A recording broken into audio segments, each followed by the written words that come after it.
Hi, folks, it's Granny. I've got a lot on my mind lately for the last, for years now. Homelessness amongst seniors. Well, Granny, you have a house. Why are you worried about it? Well, let me tell you what. There's been two different times in the last 7, 8 years that, one time I was actually in my car for a couple of nights. And that started my whole YouTube journey, if you want to know the truth, because I started looking up how to live out of your car.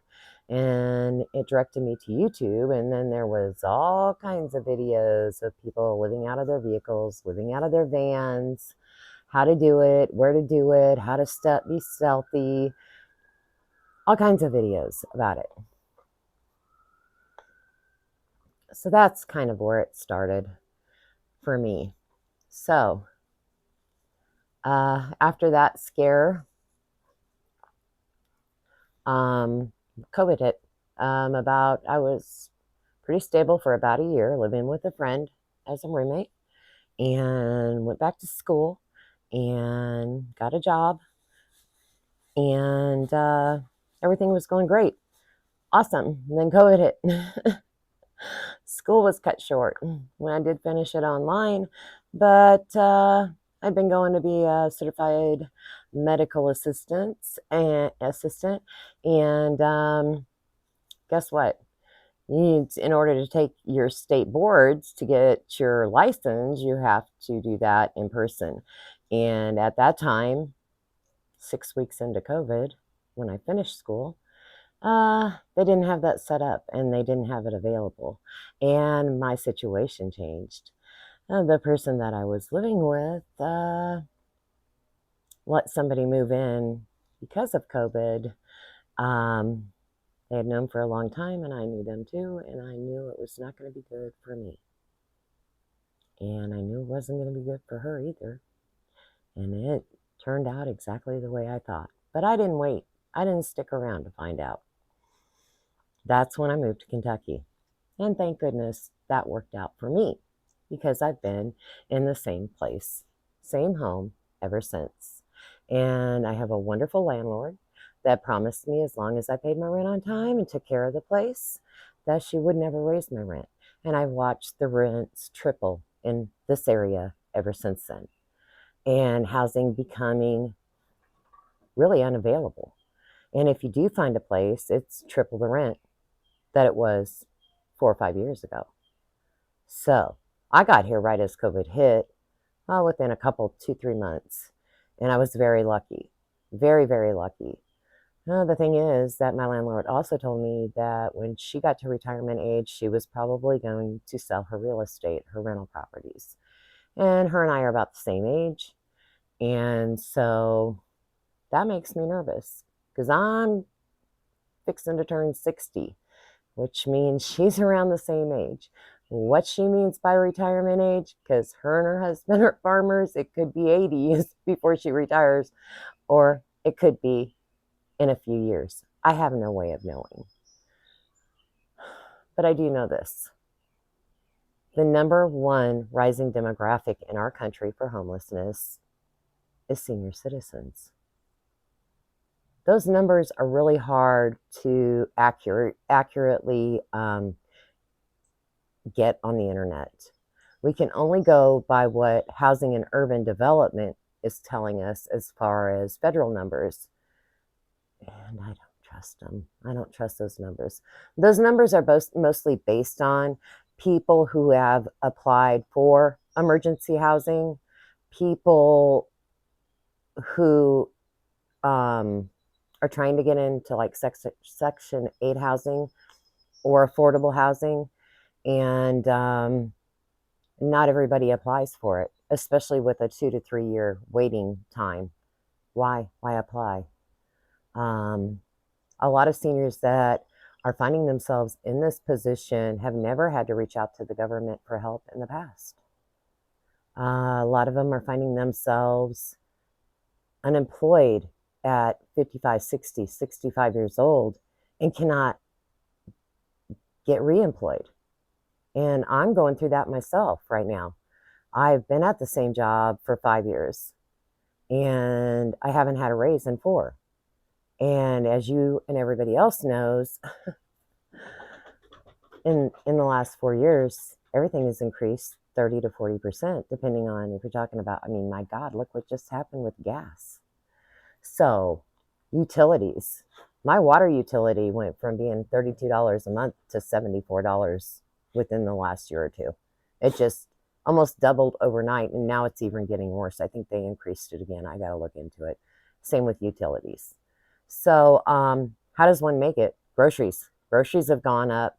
I can tell you this because I know exactly how much my dog food is, because I plan it out in my budget.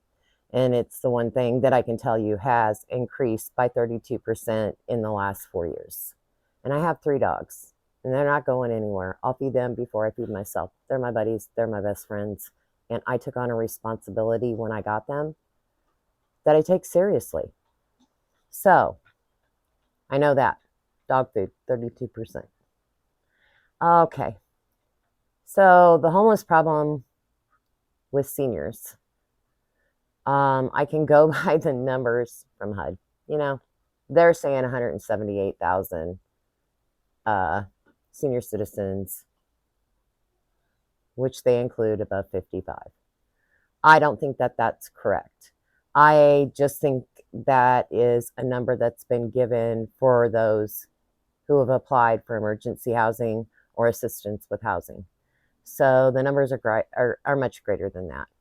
And the reason I'm making this video is because I would like to hear from seniors that are either afraid of becoming homeless, have become homeless, are living in their cars, whatever you want to call it. And I want to hear their stories. I want to hear what they have to say, how they ended up in those positions, why, what resources have they tried. Like I said, many of these people have worked all of their lives. They're proud. They're not reaching out for handouts. I can tell you that. They're not claiming to be homeless at all because there's a stigma to that. You know, talk about apathetic attitudes in America. I think that, and I've been guilty of this myself. You see somebody homeless on the street, they're flying a sign, need help, need whatever, and automatically it's they're a drug addict, they're an alcoholic. But in this demographic, that's not true. It just simply isn't. In fact, from what I've been reading and seeing, and we'll go into these things later, a lot of people are not drug addicts and alcoholics when they become homeless. And not all drug addicts and alcoholics are homeless. But what I'm reading is that, and what I'm seeing through interviews and different things that I've been watching, is a lot of people end up homeless and then become drug addicts and alcoholics. People that never did drugs in their lives end up in homeless communities and they end up falling prey to it, amongst many other things. So I want to have a forum that seniors can come to and talk. I don't have the answers for this stuff. I don't have the answers. I have the worry. I have the statistics that are rising and that I can't even trust. One of those statistics is homelessness in seniors is expected to triple in the next 3 years. Triple, you guys. So if we're at 200,000, we're looking at 600,000. I think it's going to be more like 1 million. I don't think the numbers that I'm getting reflect the reality of it. I really don't. I also want to talk, and we're going to go into this in other, I'm going to break this down into other videos because there's so much to it. The mentally ill. The recent estimate for how many people who are unhoused, homeless, on the streets, the recent statistic says that 26% of them suffer with bipolar, schizophrenia, or other serious mental illnesses. So they're not just including you know, depression or anxiety. They're saying serious life-changing mental illnesses such as bipolar, schizophrenia, dissociative disorder, complex PTSD, things like that. And a lot of those people are ending up in the penal system where they get worse. They don't get better. Trust me. They're being taken advantage of in jails. They're being taken advantage of in county facilities, in prison systems, and they are being victimized inside of those systems at an alarming rate because there's no beds. The number of beds for mental illness have decreased over and over and over and over again since the 70s. Facilities that were promised have never been built. They estimate that 1 out of 40 people with severe mental illnesses, there's a bed for 1 out of 40. So what's happening to the rest of them? How many of them are on the streets? How many of them are homeless? And how has America just become totally apathetic to that until it hits them? Until it's their neighbor that was broken into and murdered in the middle of the night in their good neighborhood where they have no crime. It's happening all over the place. It is happening at an alarming rate all over the country, and we don't even hear about it anymore. There's mass shootings happening all over the country, and we're not hearing about it anymore. There are crimes that are heinous that we don't even turn our heads to anymore because we've become numb to it, because it is so prevalent and we've heard it so many times that you don't even bat an eye at it anymore. You don't even bat an eye. So I wanted to reach out to the seniors. I want to hear from you. I want to give you a platform to talk about these things, and reach out to me in the comments. Tell me your story. Tell me. I would like to. Does anybody have a solution? Does anybody have any idea how we can help each other? Because we can't. That's another thing. Just housing and urban development funding for homelessness runs about, let me get this statistic for you, about $5 billion a year through HUD, just through HUD. Okay? Just through HUD. $5 billion a year. Where's that money going? We all know about California and the billions and billions of dollars as their homeless crisis just gets worse and worse. Where's the money going? Are they just using homelessness and the problem to filter money into people's pockets? Because it would seem that way to me. Just saying. Then we have 10 states that still do not provide Medicaid for adults. Basically, if you're considered an able-bodied adult, so if you are considered able-bodied, who's to determine, you haven't gotten disability and you haven't been diagnosed with schizophrenia or whatever. That's all a process. Trying to get disability in this country sometimes takes people. My neighbor's been trying to get disability. He's severely diabetic. He has multiple injuries and surgeries, and just the list goes on, and has been fighting for his disability for a year and a half. And there is no doubt that he's disabled. He cannot work. And that all started with passing out at his job. And I could go, I don't want to go tell his story, but I'm going to say that it's absolutely ridiculous how hard he's tried and had to fight to try and get his disability. He's worked all his life, you guys. He's 61 years old. And it's just absolutely incredibly just mind-blowing to me that he's fighting that hard to get his disability. He's clearly disabled. He's had doctors.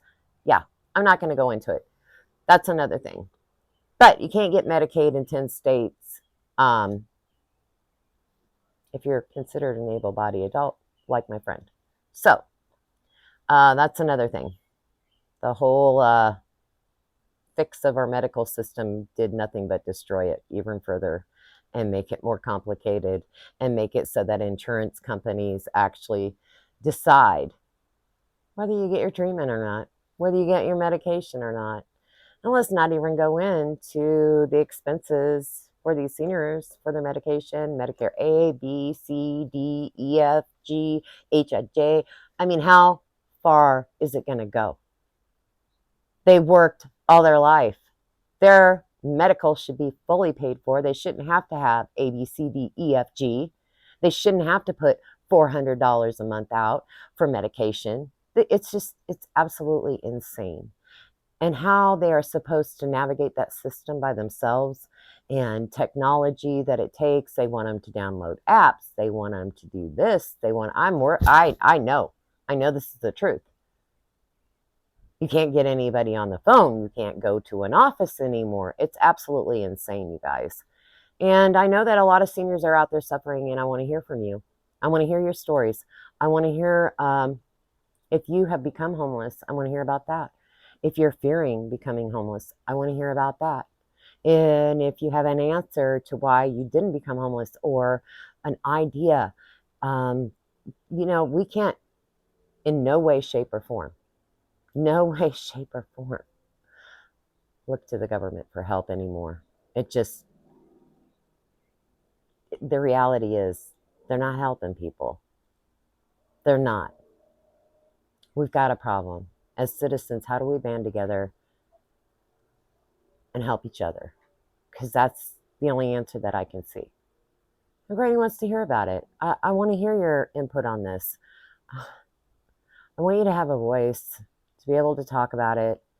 And we're going to go into some of these other topics that I mentioned, the mental health crisis, the prison systems, and how they're being it's crazy, the justice system and everything that it is doing that let's just face it. If you're poor in this country, you haven't got a chance. And if you're rich in this country, you can buy your way out of anything.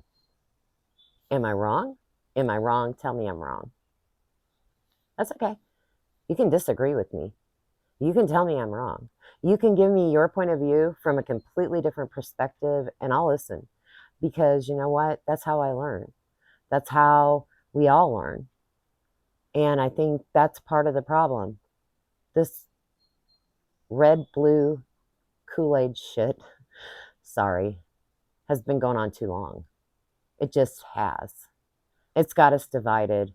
And instead of conquering one another, how about we help one another? How about we change that? I don't even want to hear it anymore. It's just, y'all have shared equal amounts of power and time in office in my lifetime.